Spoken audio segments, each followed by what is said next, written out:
I'd been counting down to that trip for months. Not in a dramatic countdown on the wall way, more like a quiet promise I kept to myself.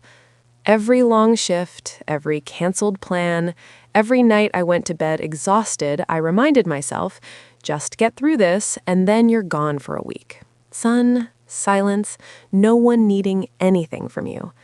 I'd already booked the flight, non-refundable. I'd already requested the time off, approved, stamped, done. I hadn't even told my family right away because experience had taught me that the moment they knew I had something good planned, it somehow became negotiable. But eventually, it came up. It always does. We were at my parents' house on a Sunday afternoon. Casual. Safe. Or so I thought. My sister was there with her kids, all three of them sticky and loud and climbing over furniture like it was a playground. I loved them. I really did. But loving them didn't mean I wanted my entire life organized around them. "So, when are you leaving for that little vacation?" my mom asked, pouring herself coffee. I hesitated. "Thursday. I'll be gone all week." My sister's head snapped up. Too fast. Too interested. "Oh," she said. "That's the same week as my conference." I felt my stomach tighten. "What conference?" "The one I told you about," she replied quickly. She hadn't. My mom smiled, already connecting dots that didn't belong together. "Well, that works out perfectly then." I looked between them. "How?" My sister laughed like I was slow. "You can just watch the kids before your flight, and maybe after you get back. I'll be gone a few days." I waited for the punchline. It didn't come. "I leave Thursday morning," I said carefully. "Early." "That's fine. I'll drop them off Wednesday night." I felt heat rise up my neck. "No, you won't." The room went quiet. Even the kids sensed it. My sister's smile stiffened. "What do you mean?" "I mean, I already told you I'm leaving. I'm not babysitting." She blinked at me like I'd just spoken another language. "You can't seriously be saying this right now." "I am." My mom set her mug down. "Don't start me," she warned me. "Your sister needs help."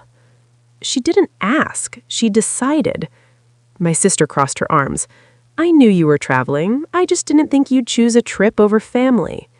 There it was, that familiar, suffocating framing, as if my life was a series of optional extras that could always be sacrificed.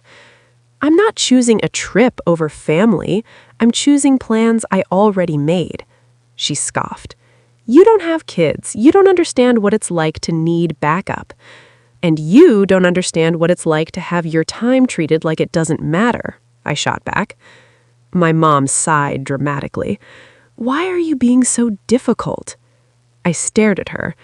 "Why does everyone assume I'll say yes?" Silence. Thick. Uncomfortable. My sister leaned forward.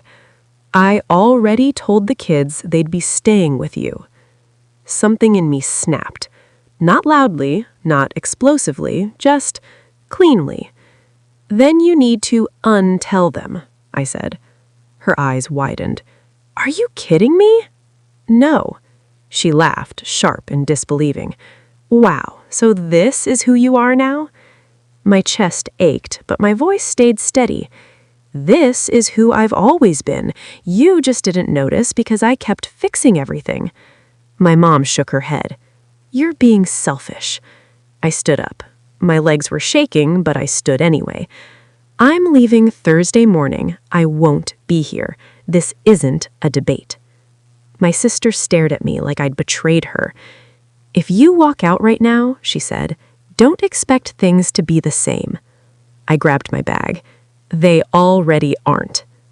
I left before anyone could say anything else. I sat in my car for a long time afterward, hands gripping the steering wheel, heart racing like I'd just escaped something dangerous. My phone buzzed almost immediately. A text from my sister. "I can't believe you do this to me." Then another from my mom. "We'll talk when you're calmer." I drove home with my head pounding, replaying the conversation over and over, wondering if I'd gone too far, wondering if I should have softened it. wondering, like I always did, if saying no meant I was a bad person. By that night, the messages had multiplied. Guilt wrapped in concern, anger disguised as disappointment, family members chiming in with opinions I hadn't asked for. And as I lay awake, staring at my ceiling, one thought kept circling, refusing to let me rest. I hadn't even left yet, and somehow, my trip already felt like a crime.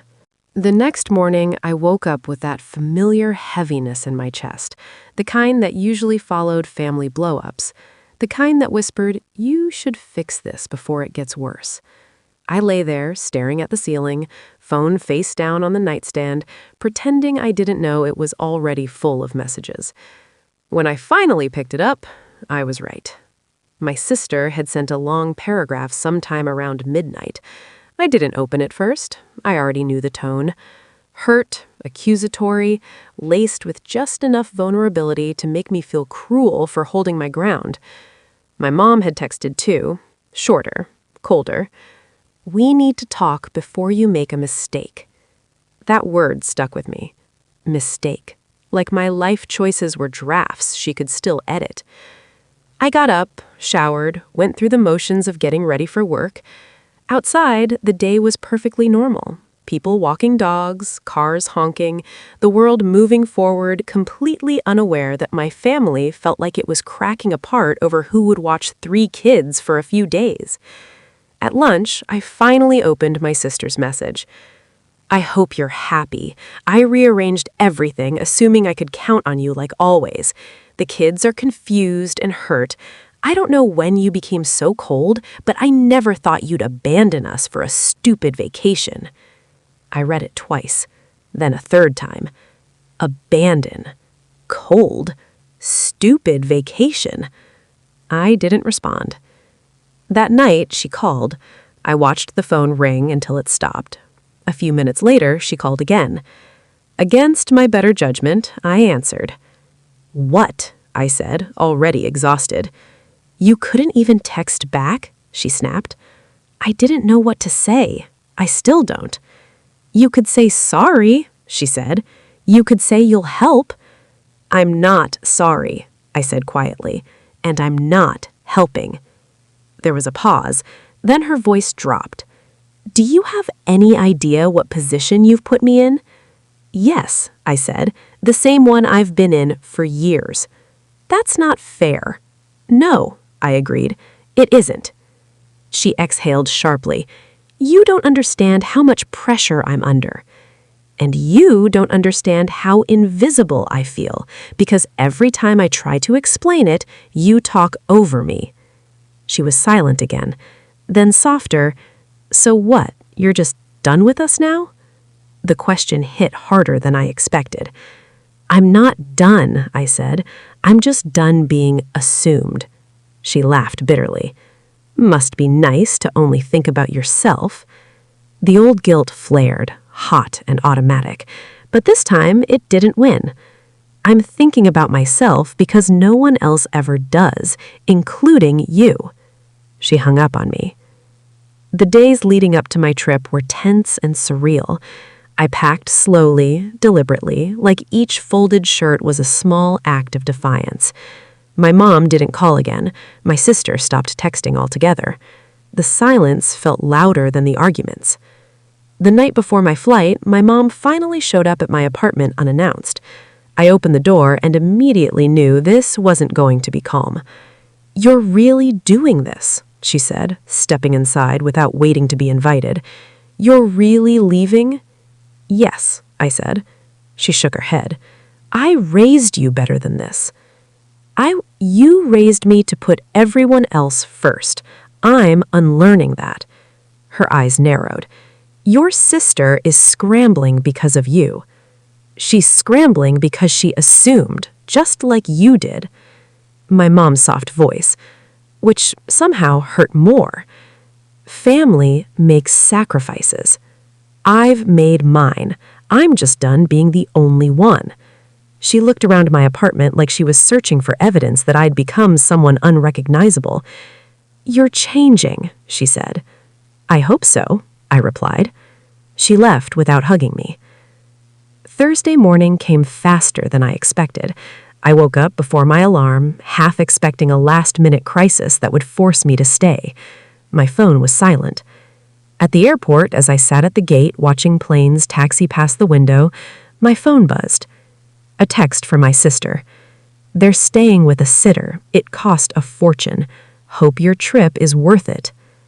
I stared at the message, then at the boarding pass in my hand. Worth it.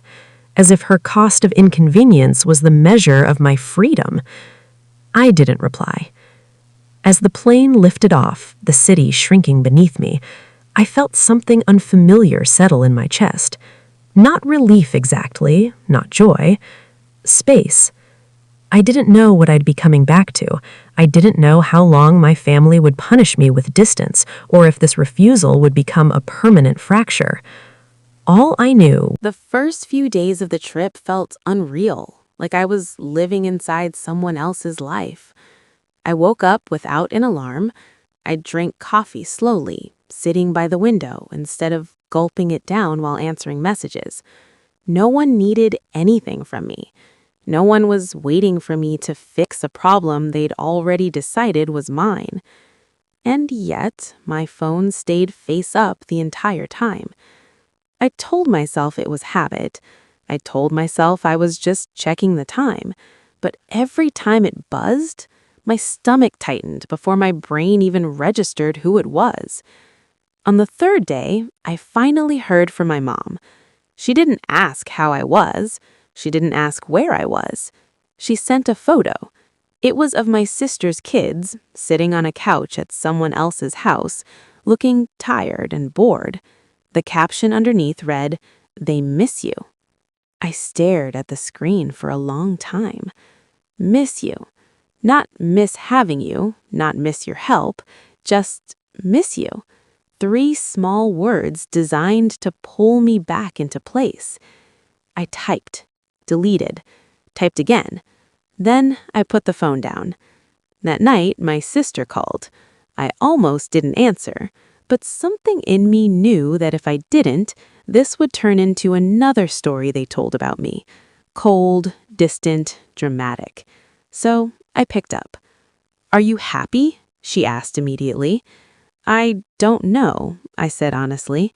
"I'm calm." She scoffed. "Must be nice." There was noise in the background. Kids talking, a TV too loud, chaos, the familiar soundtrack of her life.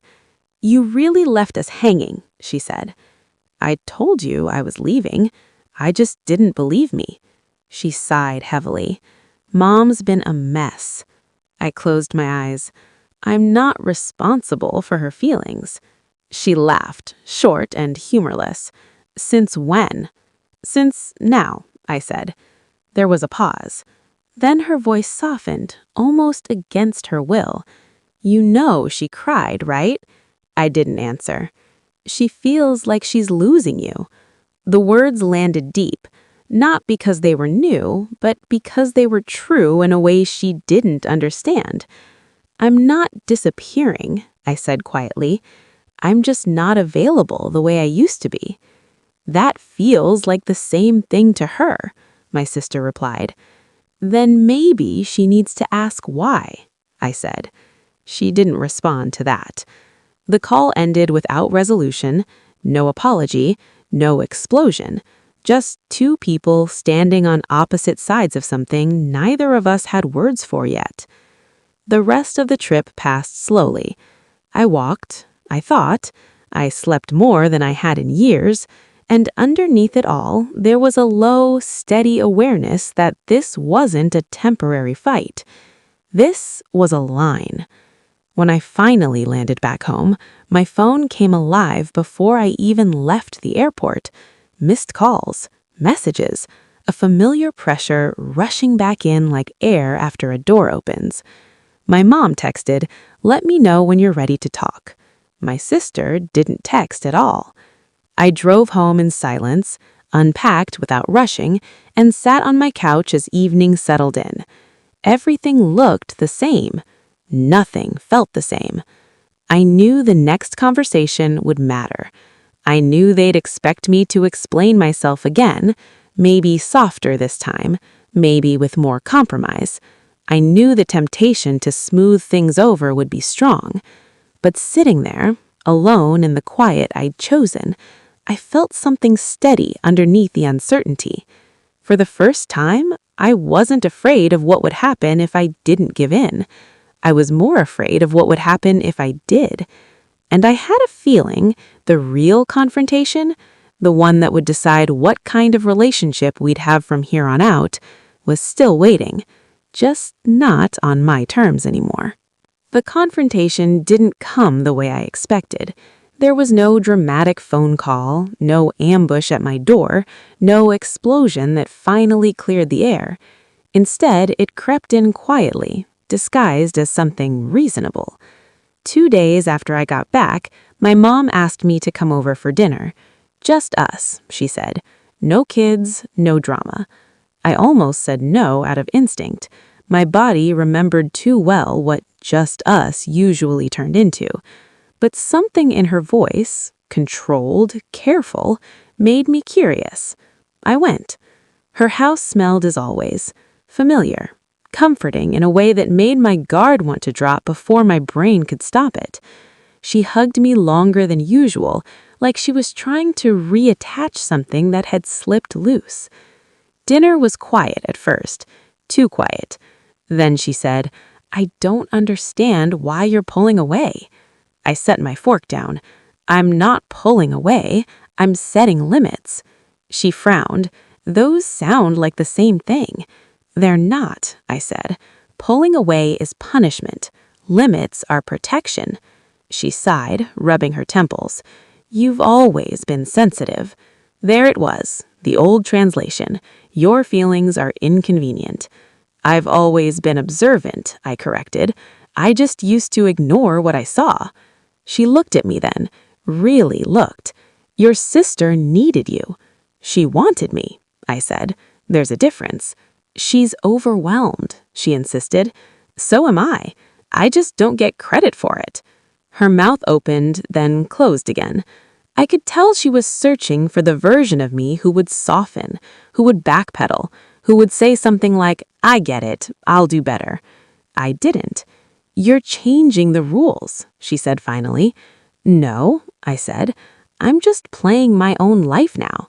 She leaned back in her chair, studying me like I was a stranger who'd wandered into her kitchen wearing my face. "If you keep this up," she said slowly, "people are going to stop relying on you." The threat was old, reliable, usually effective. This time, I surprised us both. "I know," I said. "That's kind of the point." Her eyes widened just a fraction. We finished dinner after that, polite but distant. No resolution, no apology, just a new, uncomfortable understanding settling between us like a third presence at the table. As I stood to leave, she said, "Your sister's still upset." "I figured," I replied. "She feels like you chose yourself over her." I paused at the door. I did. The words didn't feel cruel. They felt honest. That night, lying in my own bed, I thought about how many years I'd spent being the flexible one, the available one, the one whose plans were optional, whose time was expandable, whose needs could wait. And thought about how saying no hadn't destroyed my family the way I'd been taught it would. It had just revealed where the pressure had always been. I didn't know what things would look like a year from now. I didn't know if my sister would ever stop resenting the sitter bill, or if my mom would ever stop framing my independence as abandonment. What I did know was this: the silence following my refusal wasn't emptiness.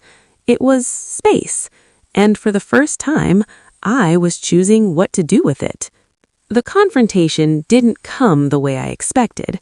There was no dramatic phone call, no ambush at my door, no explosion that finally cleared the air. Instead, it crept in quietly, disguised as something reasonable. 2 days after I got back, my mom asked me to come over for dinner. "Just us," she said. "No kids, no drama." I almost said no out of instinct. My body remembered too well what just us usually turned into. But something in her voice, controlled, careful, made me curious. I went. Her house smelled as always, familiar, comforting in a way that made my guard want to drop before my brain could stop it. She hugged me longer than usual, like she was trying to reattach something that had slipped loose. Dinner was quiet at first, too quiet. Then she said, "I don't understand why you're pulling away." I set my fork down. "I'm not pulling away, I'm setting limits." She frowned. "Those sound like the same thing." "They're not," I said. "Pulling away is punishment. Limits are protection." She sighed, rubbing her temples. "You've always been sensitive." There it was, the old translation. "Your feelings are inconvenient." "I've always been observant," I corrected. "I just used to ignore what I saw." She looked at me then, really looked. "Your sister needed you." "She wanted me," I said. "There's a difference." "She's overwhelmed," she insisted. "So am I. I just don't get credit for it." Her mouth opened, then closed again. I could tell she was searching for the version of me who would soften, who would backpedal, who would say something like, "I get it, I'll do better." I didn't. "You're changing the rules," she said finally. "No," I said. "I'm just playing my own life now." She leaned back in her chair, studying me like I was a stranger who'd wandered into her kitchen wearing my face. "If you keep this up," she said slowly, "people are going to stop relying on you." The threat was old, reliable,